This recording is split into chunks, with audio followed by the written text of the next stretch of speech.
Welcome to the Deck 4 podcast. You can access episodes, companion articles, research notes and links, as well as information about our contributors and supporters at deck4podcast.com. Hope you enjoy the program.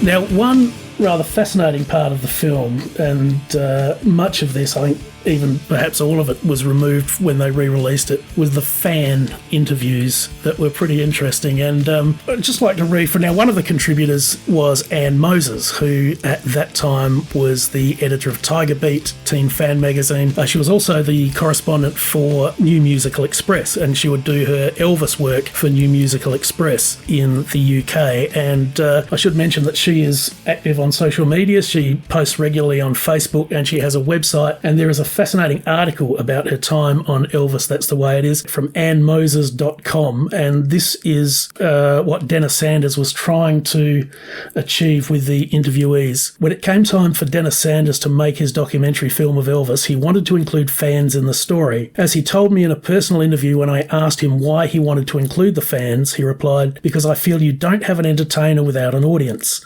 I feel they are completely interrelated.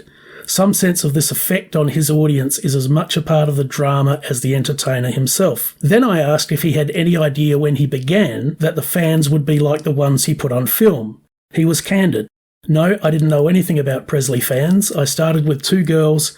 They put me in touch with other girls who had been in fan clubs, and then the whole thing snowballed. I didn't have too much time. I had to function as a detective to follow the leads and get a cross-section. I didn't want to have just girls who were 18 years old. I also wanted everything from teeny boppers to old ladies, men, different nationalities, and had to find them." What do you think Dennis Sanders was trying to achieve? I was really racking my brain. I thought, now, okay, I get it.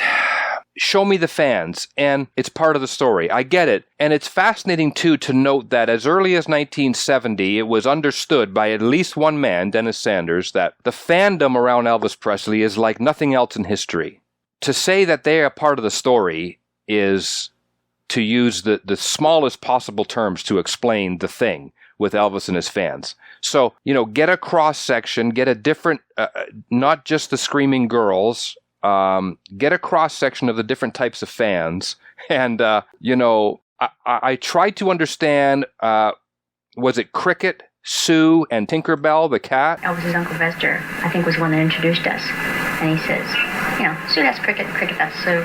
He had known me for about 10 years. I had gone down there 10 years before I ever met Elvis. And Sue had been there several times. But neither one of us really met him. Well, Sue met him in Hawaii. But I never met him until I actually moved there. And Sue and I, right away became friends. And then Tinkerbell adopted us.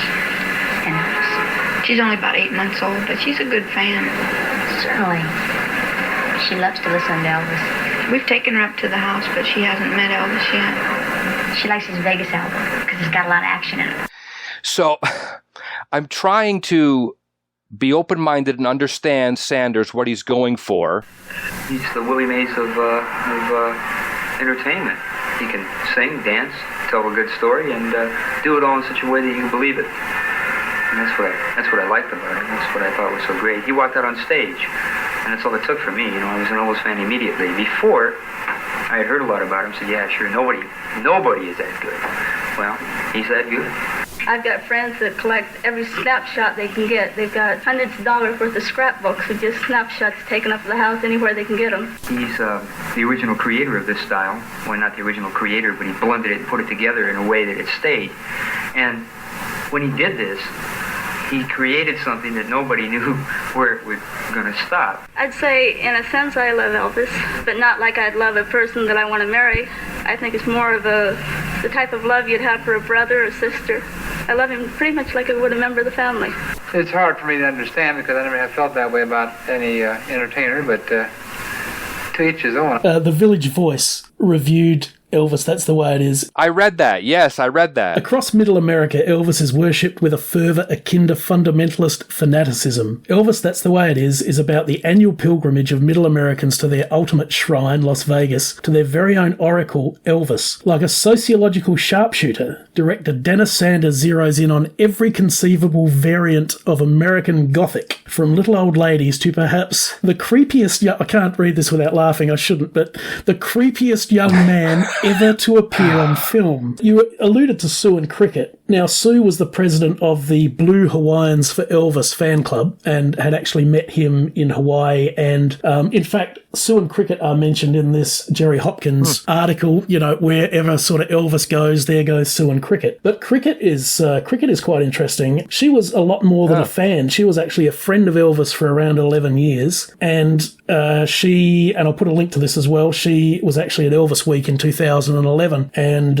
is on YouTube with a little clip where she's sort of reminiscing a little bit. She actually used to work for Elvis on and off at the gate, sort of, you know, fan liaison, that sort of thing. So Cricket is a lot more interesting than she was portrayed. I sort of wondered whether or not there was, and we saw this in the 70s with press reviews and even in Jerry Hopkins' article that we'll go into more detail a little later, but there's always just seems to be, I don't know if I'm being a bit oversensitive, but there always seems to be almost this attitude of sneering about Elvis fans, whether it's their southern accent or their appearance or whatever. And I want... Look, I don't think Dennis Sanders here was setting anybody up to be embarrassed. I think, you know, he was trying to get to, and certainly demonstrating that Elvis fans were very different. You know, I mean, you wouldn't have seen too many of those at Woodstock, I wouldn't have thought. No. It was a very different demographic. So how do you see how they were presented in the end? I liked the married couple as well. Buddy has a great blue suit with a white tie. He looks great. And they rearranged their wedding to be there for this, and that was a good representation too. You know, in this day and age, we're used to a couple of words on the screen. Like you say, these two girls, Cricket and Sue, aren't just nobody off the street. So if maybe Sanders, and it's common practice now, even just their name on the screen and who they are. And if it's just Joe Blow, then just say that, you know, he's a fan since whenever or whatever. Just, it seems so random. And it does seem like there's nobody is aside from the married couple, maybe, as being really, I don't want to say intelligent, because people aren't portrayed as dumb, but somebody who is, you know, really intelligent and trying to give an explanation, and even self-deprecating in a way, saying he's not the Beatles, he's not this erudite, fancy type performer, but you know what? Right in my soul, he gets me. Nobody really was interviewed and gave that sort of spiel. So if there was a bit of context, interesting to note that even at the time, the Village Voice says that these people are a little bit off the wall. And it's a little bit odd that Sanders would have interviewed them and used those clips in his film. So even at the time, but it is what it is. It's 1970. Looking down through the ages, I mean, it's not surprising that these clips didn't make the 2001 remake of this film, whatever you want to call it. But because it's so of its time, and it just doesn't translate well down through the years. But the idea of here's what his fans are like is significant, and it's a good part of the film. I guess we can critique and say, could it have been handled better? Well, I guess so, but I understand what he was going for. I think now, at the time, when I was a kid watching this movie, I snickered at Buddy in the sweater, but now I understand a bit more what he was going for. It makes sense. And it's a pretty good part of the film. I mean, does it come off with the polish? Maybe it could have. No.